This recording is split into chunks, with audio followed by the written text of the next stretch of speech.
at least they can go on YouTube to say whatever they want, because you can't, which is important. We talked about this briefly the other day. I actually haven't had a chance to talk about it, but this was jarring to see when this was announced. This is 40 million views over on X, as Google has literally admitted censorship under the previous administration. Oh yeah, we had no idea about that. Yeah, we didn't. What's that? We didn't think that was happening at all. Oh no, everybody knew that was happening. It was just a matter of it coming to the forefront and them admitting it right here. Before we get into the story, I'm gonna tell you this right now. The first person I thought of was actually one of the first hosts here on Side Scrollers, which was Adam Krigler. Yeah, because Adam, fuck him, but yeah. What's that? Fuck him, but yeah, absolutely, yeah. But he had like 7, 8, 9 strikes against his channel. I think he had 9. Wow. Yeah, whatever it was. I think he might have got 13 at one point, but yeah, I'm pretty sure it was 9. I think he said 9. But to see this come out and for them to admit that they have been censoring people based off of pressure from the Biden administration, once again, it's something we all knew was happening, but to see them actually say it was fairly shocking. Google admitted that following the House Judiciary Committee, the Biden administration pressured Google to censor Americans and remove content that did not violate YouTube's policies. The Biden administration's censorship pressure was unacceptable and wrong. Public debate should never come at the expense of relying authorities. The company will never use third-party fact checkers. What are we doing here? What's going on here? This is crazy. And Europe's censorship laws target American companies and threaten American free speech, including the removal of, quote, lawful content here. So why didn't these websites come out and say that? Well, right. You're 100% right. Because they like getting paid by the Biden administration. So like if they all came out like, yo, we're being pressured by the government to not let you guys say anything. Sorry, it's not us, but we got to censor you. They agree with Biden's assessment. Clearly. Yeah. They clearly all do it. Now it's not convenient to. It was Biden's pen signing for everything, not Biden himself. Yeah, the auto pen. Yeah. Yeah, the auto pen. Yeah, but I would also argue that one side typically, when confronted with this kind of evidence, doesn't do anything with it, and the other side as well. So if you were to, they keep taking advantage of a group of people that do fuck all. So if this came out where it said Trump, did this, there would be literal fires in the streets, which is obviously terrible. But we're looking at this and we'll go about our day, and that's why. Well, it's also on top of, and you compound this with the whole Jimmy Kimmel story and the sheer hypocrisy associated with the we need free speech people now when they're not saying a damn word about this. It's just they're just saying my speech, really. That's right. Bro, what's going on in your chat? Fucking, can we get some free speech? Fucking, like, what's happening? Can we stop free speech in your chat? I want to point out this real quick, and just a quick thank you to Lady Des for sending over a raid over on Rumble. Love to see all raids. Love favorite to see Cuban. That. Love to see that. But let's look at this. Former CEO Susan Wojcicki R.I.P. Admits they removed over 1 million COVID videos. Now, she has since passed on to the next realm here. But here's, in her words, this is what she said at the time. When it comes to vaccine hesitancy, videos that cause a public health risk, where do you want to see YouTube do better? Well, first of all, we've taken responsibility very seriously. It's been one of my top priorities. And with regard to COVID and with regard to vaccines, that has been a top priority for us. The thing, as I'm listening to her talk here, all I'm thinking about is somebody standing behind her with a metaphorical gun. 100%. Say it. Please. We absolutely, it's our top priority. Please do not cut our funding. She's Absolutely. like a white Kamala Harris, just saying like word salad. That's it. And Kamala Harris is white, but yeah. Well, she's mixed. It's debatable. Let's see what else she has to say. A number of different ways that we address that. So first of all, we want to make sure that if there's information that violates our policies, we came up with 10 different policies around COVID. Then if that's a violation of policies, then that's something that we'll remove. We removed over 1 million videos associated with COVID. Have you talked to the Biden administration at all about vaccine hesitancy? Okay. Straight up asked, have you talked to the administration at the time? What do you think she says? Obviously, she's going to say no, or we're working in concert with them. She's probably legally just saying I have not in her head. Like that's I have not personally. Yeah. So no. Yeah. She's gonna do one of these things and put her hands behind her back and like cross the fingers. No. All right. Michael, what do you think? You think she said yes or no? Dealing with the work stuff. Oh, he's doing work stuff over there. Okay, here we go. Yeah, she said no. No part in this combo. Misinformation. Well, we did an event actually with the Biden administration, I knew it. including President Biden himself, with a number of creators, Fauci as well. I wonder if there's anything that you see in, the way that anti-vaxxers behave on the platform, if there are any data or insights there that could be helpful to people understanding where they're coming from. Real quick, I just want to point out the That's a good sheer question. look at the condescending look of her. Yeah. It's like, listen, I don't know. I just look at the way she's acting this question, the way she's leaning forward, the look of her face. Oh my gosh, sorry. Yeah, it was a loaded question, but I thought it was a good question. We try to understand what are the different ways that we can break through. So we talked about in this campaign that we did about getting back to the things that you love. So what we really tried to do was get not just from the experts, whole but ass also graphic? people. What's up, Vlad? I said a whole ass graphic for her to say that. Yeah, absolutely. So wait, did the interviewer ask the question saying where the anti-vaxxers are coming from, or where people who are pro-vax are coming from? She was saying the interview. The question was more or less, hey, what have you done to reach out to the quote unquote anti-vaxxers? People asking questions, right? Yeah. What have you done for that? And is it easy to reach out to them? So Okay. Well, we'll finish this up real quick. We're not experts, but who were explaining like, why did they take the vaccine? Why was that relevant for them? And what was their thought process?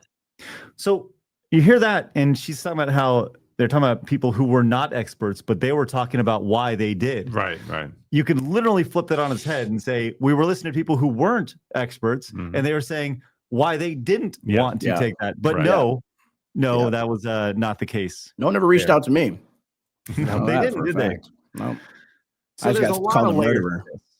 Man, there's a lot of layers to this, right? Like The idea of COVID obviously was a very big part. And ironic, look, we just so happen to be here in the Rumble studio today. And They saved my career. Rumble did? Yeah, 100%. YouTube was like throttling me into oblivion, and because of Rumble, I was able to reach my audience. Well, I'm glad for you, Flaw. That's awesome, man. Yeah. But as luck would have it, as we are sitting here in this wonderful setup over here, the CEO of Rumble, Chris Pavlovsky, actually brought up a very important part of just a trend that he saw, not just related to COVID, but also a certain election. Let's see what he had to say. Jordan in the House Judiciary is explosive in so many ways. But I want to note that what it's not saying, because it is definitely outlining that people were banned for political speech, but when were they banned? Rumble is actually the platform that a lot of these creators came to, and we have all the receipts of when all these creators came to the platform. And what we've noticed over the last 5 years is they weren't just banned during COVID, but they were banned. And I would say the largest ban that happened with a lot of creators was in October of 2020. That's when we saw a flurry of creators come to Rumble, and they came simply because they were banned for political speech prior to the elections of 2020. And what that really means to me, and the way I see it, is that this is a type of election interference that happened back in 2020 that no one is really talking about. This is just the tip of the iceberg of what we're seeing. There needs to be a lot more investigation that goes into it, because it's not just what happened in the last 5 years. It's actually what happened prior to the 2020 election that's very important that we need to look into. Thoughts on that, guys? He's right. Obviously, I was just saying that. Yeah, that's true. Except I didn't get banned. I just got everything was limited monetization, so it wouldn't show up ever. Like, it started happening. I talked about the vax on one stream where I was like reacting to someone who was like going in on one of his employees for not getting a vax. Mhm. And that ever since that video, everything after that got like limited to monetization. So I wasn't able to like, I was getting like 2,000 views a video. I wouldn't see any type of growth at all. I was stuck at 117K subscribers for a year straight. And then I went to Rumble and started building over there. And I was able to like kind of make back the money I was not making at that time. Thanks Hell to yeah, Rumble. dude. And then Chris obviously is just a great person. He just, he looked out plenty of times. That's awesome. Well, man, it'd be great to actually have this conversation with him, but obviously he's not here. But we'll need to see if we can do that next time. But like that, I always go back to this broken record of mine, but like that's why, again, creating our own foundations, our own culture, things like that, you wouldn't have had this, right? If everyone was Rumble, for instance, we wouldn't have had any of this stuff because it's free speech, let it go, whatever side. And when everything is controlled by one party, one machine, whatever it is, that's why everyone is living in that echo chamber, because everywhere they look, whether they're looking at their late night show, the magazine they're reading, whatever, their social media at the time, everyone was telling them, be afraid. This is the way you're supposed to live. This is how you da-da-da-da. And you had a few companies out in the fringes, on the edges that gave you a different perspective or allowed both sides actually to communicate. Yep. Imagine if everyone was Rumble and how open and freeing that would be, which is why we need to start dismantling the culture that is currently here and start injecting in a new one that allows and promotes that kind of free speech. That way we have discussion that we can have. We wouldn't have people banned. We'd be promoting those debates. Yeah. That's what I want to see. Like, that's how every time I see stories like that, it's just a reminder of why you always wonder, like, why are these people like living in this paranoid schizophrenic world? It's because everything around them, their celebrities, their social media influencers, their everything is telling them one message only. Yep. Where people who are on Rumble and things like that, we're getting a wide breadth of information. Yep. Yeah. YouTube didn't have to say this, so I appreciate them coming out and saying that because I knew the whole time. And I remember like when I was playing the Alex Jones shooting video game. Like I got a strike and they removed my channels because not because of what I said, it's because of what the video game said. Right. And for some reason, I was the only one that got hit with that. Like, I got a strike for that and they removed my channel. And it's like, oh, what was the reason? It's because you're going against the message from the WHO. That was the reason. It's crazy. Well, I mean, let's not forget, this was the message right here. That's it. That was the message. Embarrassing. That's crazy. Yeah. Look at those guys in heels. Yeah. He looks like an alien. I think he's not human, bro. He's a lizard. He's a reptilian. Same place as Zuckerberg. Yeah, 100%. Yeah, they're family. All right. Family, same species. Well, so there's been a lot of talk about, hey, now that YouTube is now, hey, come on back, everybody. You'll have an opportunity to be a part of the platform again, right? Remember that? So there's a push yesterday by Tim Pool to get Alex Jones to 1 million subscribers, right? Yeah. Guess what? I saw this morning. Here's the problem with that. It is not. It's been removed. Yeah, they banned him that quick. Banned him before. Not alone. I don't really know who Nick Fuentes is, but Nick Fuentes is, of spicy takes. Nick Fuentes is going to be a lot more spicy to YouTube. Yeah, 100%. Especially with race, things like that. Yeah, him and Alex Jones were both banned here, and I maybe this was actually one of the guys from Rumble actually brought this up. I just wanted to show this because I think it's fucking funny. But Alex Jones said, "I'm officially joining the Democratic Party as of today." Celebration of their wonderful work. I've now adopted a new hairstyle. And I know. I saw that earlier today. I didn't see that. Damn, bro. Oh my god! Did you notice they included like a fat picture of Alex? Like he's ripped. Yeah, this is before. Yeah. They used like they used the ugly photo basically. Looks like a tomato. Yeah. Anyways, back to the Rumble CEO, Chris Pavlovsky says YouTube was tested yesterday after their committee to the House Judiciary Committee. Within 24 hours, they banned multiple accounts, not for content they uploaded, but because they registered accounts. They're trying to trick everyone so they can avoid real consequences. Yeah. To which there's been a lot of talk about the hypocrisy here associated with YouTube. So YouTube actually created an update for this. They said, we've seen some previously terminated creators try to start new channels. To clarify, our pilot program on terminations is not yet open.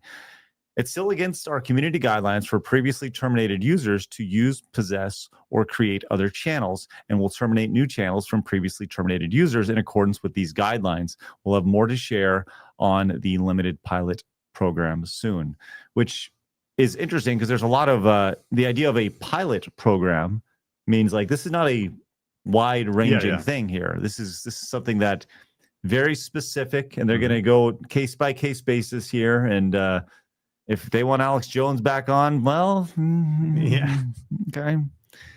Asmongold chimed in, says, miserable fucks. says this logically makes sense, but time will tell if YouTube is committed to the ideal of free speech, and not once the new program is implemented. Using very controversial examples of Nick Fuentes or Alex Jones, and if they're approved by the program, will reveal the truth. True. A lot of people they'll probably let Alex Jones on, but they're not letting Nick on. And then right back off during midterms. Yeah. A lot of people pointed out the hypocrisy here of you have somebody who, like, I don't know. I don't want you to say what would get us banned off YouTube, but you said Nick Fuentes is a very controversial figure. Yeah. Certainly, yeah. Right. That's putting it lightly, yeah. So I've been following him for a minute. What's that? I've been following him for a minute now. Yeah. Yeah. So I'm not super familiar with the stuff, but he's funny. But a lot of people would like if you don't hear the flesh of the things he says. Some of the things he says are wild, but if you don't hear the flesh of the things he says, you just think he's like just a on the surface level. You could say he's as Floyd is saying perfectly. Like there's more beneath the surface, but on the surface, quick surface, this is like a bigot, white. Yeah. Yeah. Okay. Yeah. So. With that kind of stuff. With that said, it seems really intriguing that, and a lot of people pointed out the rules for me, but not rules for thee, but not for me mentality here, which is why would somebody like Hassan still have a platform given the hate speech that he preaches on YouTube? Like I've never even heard Fuentes has never said anything that promoted violence or anything like that. No, he's the opposite. Nah, exactly, he's anti-violence. Yeah. He does not promote violence. He makes jokes like anyone else, but when it comes down to it, he's anti-violence. He does not. So like that's even better to use that example. Yeah. Is that he doesn't even like maybe his words can be defense, but he's never promoted violence or anything like that. Where Hassan, he just blatantly calls for violence. Right.